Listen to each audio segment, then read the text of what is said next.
properti sebenarnya bagian dari kebutuhan. Ya itu tadi, kalau kita sudah kenyang, kita punya punya pakaian, kita juga butuh tempat tinggal kan. Nah, tempat tinggal itu bagaimana supaya tidak jadi kos. Dalam arti selama ini kita nyewa, ngontrak dan segala macam. Nah, kalau bisa properti kan langsung jadi aset.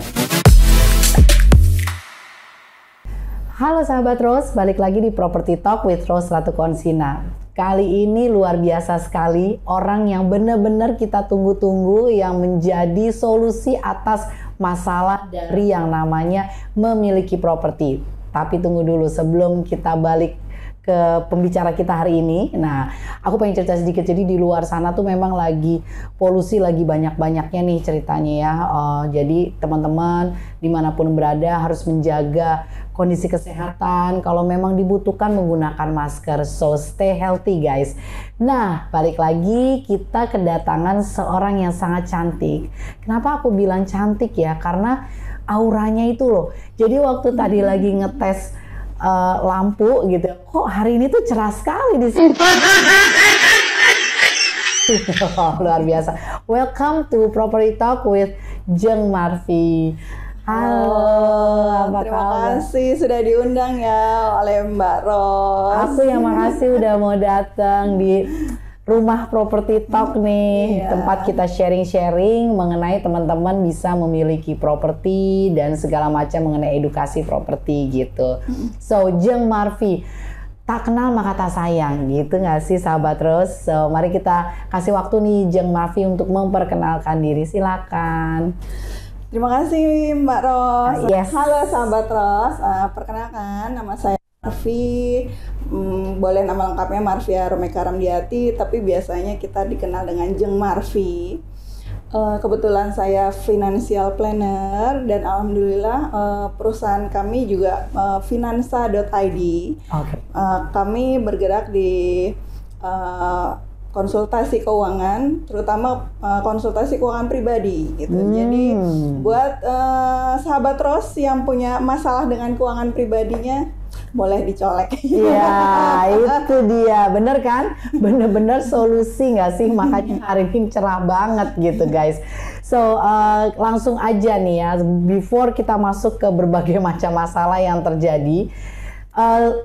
Jeng Marfi, aku lihat kemarin di biografinya tuh kayaknya Jeng Marfi awalnya sekolah sastra ya. Iya.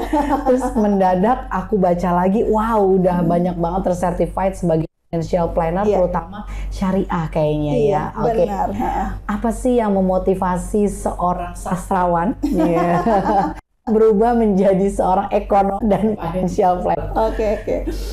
Terima kasih. Sebenarnya dulu motivasi masuk sastra tuh karena ada Piala Dunia Prancis 98. Oke.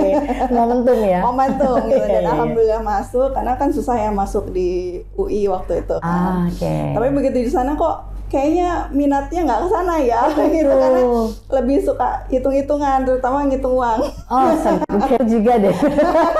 Terus akhirnya kita ngambil FE, Fakultas Ekonomi. Dan alhamdulillah waktu itu lulus di FE. Gitu. Wow. Dari situ mulai kok punya masalah pribadi dengan keuangan keluarga. Orang tua dalam mengelola bisnis bercampur dengan keuangan pribadi gitu. Dan disitulah terus saya juga punya pengalaman pribadi, dari kecil kan suka dikasih uang saku tuh mingguan, bulanan. Nah, cobalah diperdalam lagi ilmunya gitu. Jadi ya disitulah aku punya motivasi untuk belajar financial planner lebih lanjut lagi. Nice. Berawal dari sebuah pengalaman pribadi, keluarga dan orang-orang sekitar. Tapi bukan hanya mencari solusi dari luar, tapi Jeng Marfi ini justru langsung sekolah. Iya. Terjun langsung ke ilmu pastinya ya. Jadi gimana caranya supaya bisa tidak hanya menyelesaikan masalah pribadi, tapi justru sekarang punya perusahaan orang lain. Yes, itu benar-benar keren banget ketika purpose sebuah perusahaan itu justru helping people ya. Oke, kita nih di Property Talk memang lebih banyak membahas mengenai investasi properti nih, Jeng Marfi nih. Jadi properti hanya untuk investasi ya? Oh gila, langsung dipotong loh sahabat Rose, ini keren banget. Oke. Ternyata properti itu nggak cuma investasi loh, karena properti itu adalah bagian dari kebutuhan. Kan sandang pangan papan. That's it. Wow, sandang pangan papan tuh kan yang pertama, sandang pangan tuh makanan, pakaian dan tempat tinggal. Oke. So gimana nih jadinya nih mindset teman-teman nih harusnya ya? Jadi properti sebenarnya bagian dari kebutuhan. Ya itu tadi kalau kita sudah kenyang, kita punya punya pakaian, kita juga butuh tempat tinggal kan.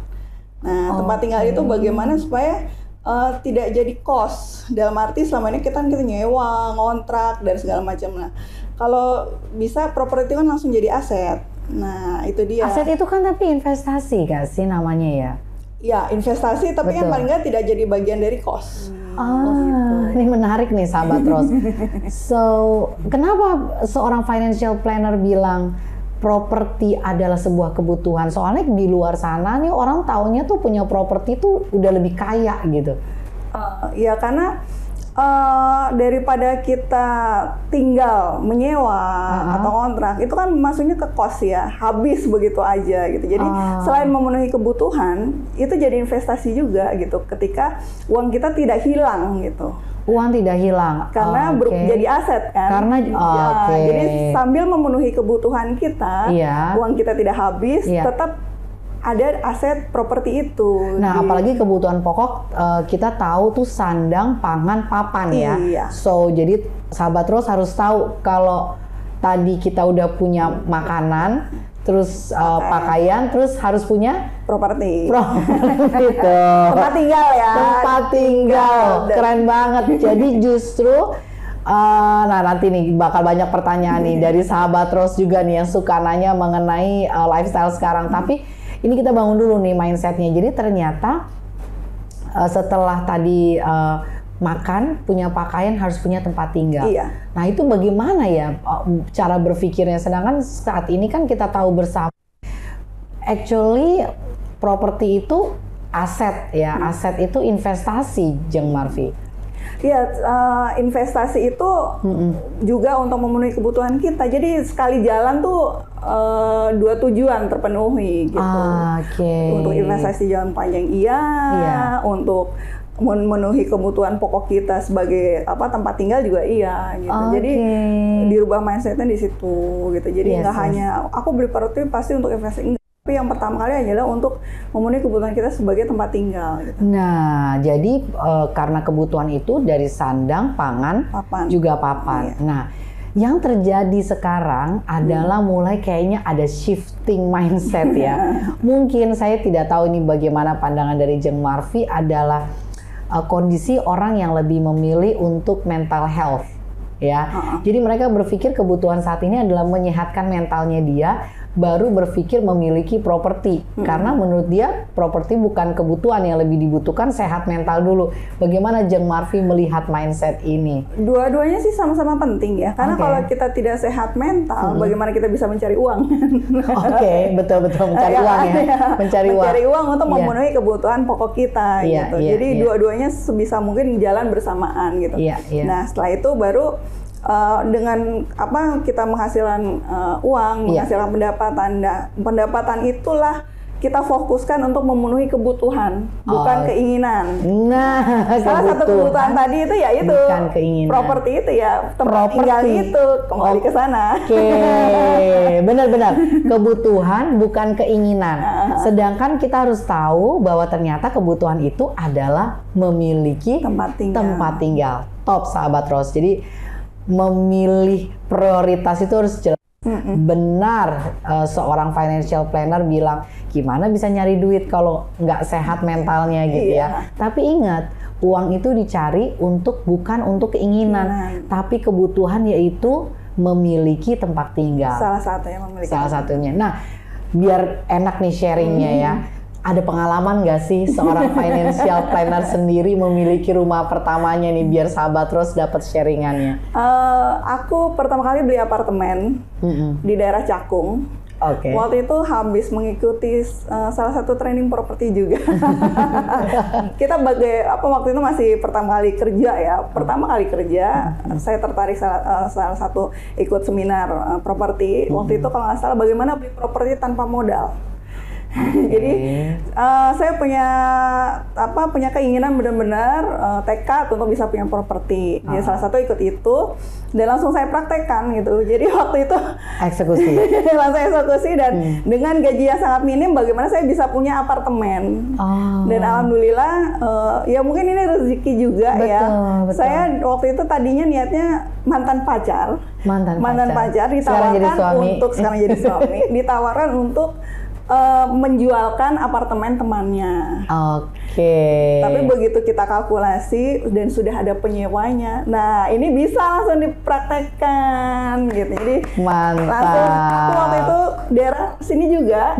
Aku deket sini loh. Keliling bank untuk nyari pembiayaan beli apartemen itu. Keliling satu-satu, benar-benar diniatin keliling luar satu-satu. Biasa. Sampai akhir itu ya itu beli properti itu tanpa DP.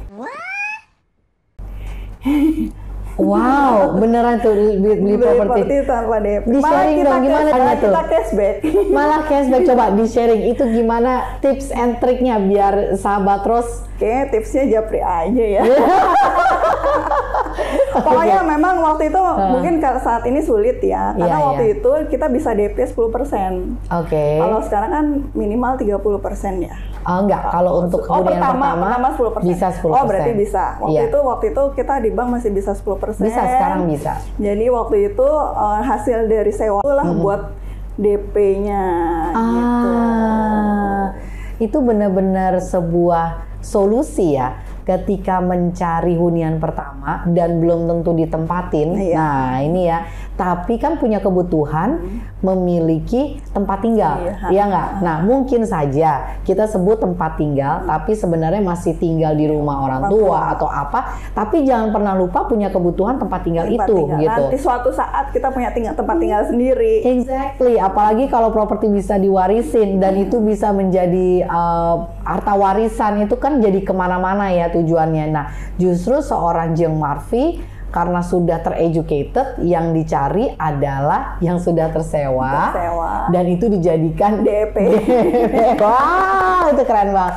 Oke, so dicicil ya kan kita. Dan dicicilnya pun nggak full karena tersewa. Kita hanya bayar 10%, 20% dari cicilan. Jadi, dan itu udah dimasuk perhitungan juga nggak sih dari seorang dikalkulasi. Secara personal dikalkulasi. Karena kan kemampuan nama waktu kita awal kerja, gaji nggak seberapa, cicil properti kan gitu.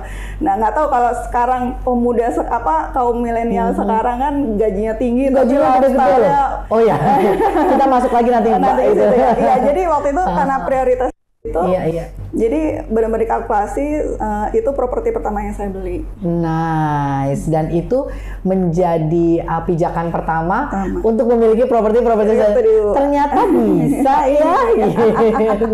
Wow, jadi eksekusi, tapi itu juga satu hal yang bisa kita juga ambil insight-nya menurut aku ya, adalah action-nya. Jadi ketika beliau memang sudah mengiatkan, akhirnya jadi shopping bank kayaknya ya, satu-satu didatengin dan mana yang memberikan pembiayaan terbaik, dan itu hak seorang debitur ya untuk bisa melakukan itu.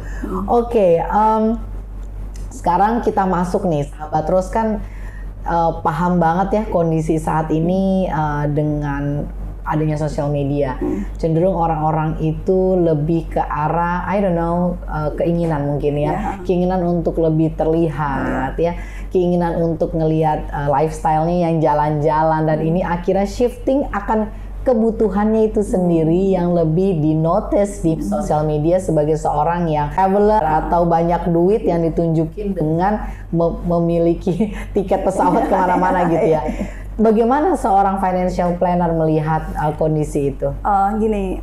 Kita kan hidup tidak untuk bersenang-senang saat ini ya. Oke. Dan memang diakui ya kaum milenial sekarang ya, buat teman-teman yang baru kerja sekarang itu rata-rata cenderung untuk kesenangan sekarang. Kesenangan. Gitu. Nah, padahal kita hidup tuh sampai nanti, jangka panjang gitu, sampai kita menikah, memiliki anak, sampai pensiun. Nah, mau seperti apa hidup kita di masa yang akan datang gitu. Karena memang, nah disitulah kita harus mulai meningkatkan kesadaran kita, hidup itu nggak hanya sekarang gitu. Belum tentu income yang kita terima saat ini nantinya juga sama, karena memang suatu saat kan roda berputar. Oke, menarik. Nah, dan itu juga masalah keuangan juga memiliki rencana keuangan itu tidak harus menunggu kita punya masalah atau menunggu kita sukses gitu.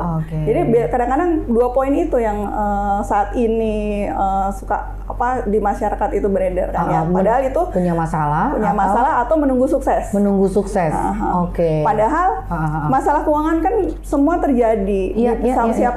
Siapapun terjadi. Sama orang yang milioner juga pun terjadi. Betul. Pekerja baru pun juga terjadi. Betul. Nah, itulah yang harus disiapkan sejak dini. Jadi kita tidak menunggu ada masalah atau menunggu ini, kita harus menyiapkan kehidupan kita nanti juga jangka panjang. Jadi teman-teman tuh harus bisa melihat itu memang lebih long ya, lebih ke depan ya, bahwa tadi menarik ya statementnya ketika bicara pendapatan kan tidak selamanya saat ini bagus, nanti kan roda berputar. Nah, mungkin itu yang ditakutin sama generasi sekarang. Oke, sekarang gue gajinya 10 juta, 15 juta. Nanti pas lagi nyicil, gaji gue ternyata terjadi PHK atau gimana. Nah, itu mungkin juga yang menjadi pertimbangan mereka untuk tidak malah memulai yang sudah gimana nanti. Senang-senang sekarang. Nah, gitu. Itu gimana?